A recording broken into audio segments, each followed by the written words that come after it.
আপনাদের সকলের কাছে আমার একটি অনুরোধ, আপনাদের সহকর্মী হিসাবে আপনাদের কাছে এটি আমার অনুরোধ, আপনাদের নেতা হিসাবে আপনাদের প্রতি এটি আমার নির্দেশ।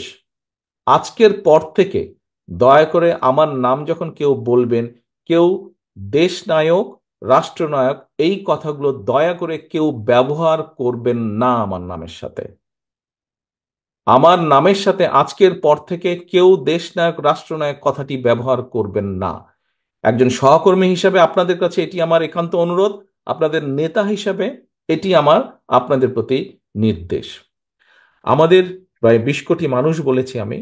সহকর্মীবৃন্দ, আহ, আমি ব্যক্তিগতভাবে মনে করি এবং আমাদের এখানেও আছে, আমরা ভোকেশনাল ডিপ্লোমা এই জিনিসগুলোর যদি উপরে আমরা জোর দিতে পারি। যেমন উদাহরণস্বরূপ আপনাদেরকে আমি একটি উদাহরণ দিয়ে বোঝাতে চাইছি।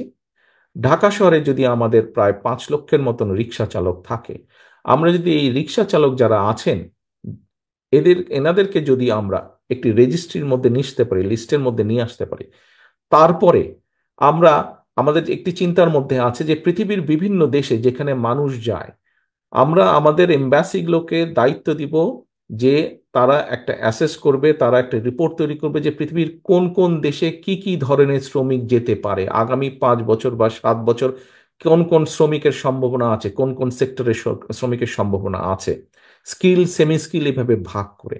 এবং সেই রিপোর্টের উপরে বেস করে আমরা আমাদের শিক্ষিত, অল্প শিক্ষিত, অর্ধশিক্ষিত এই ধরনের মানুষকে ক্যাটাগরাইজ করে আমরা বিভিন্ন বিষয়ের উপরে ট্রেনিং দিব, ভাষা শিক্ষা সহ।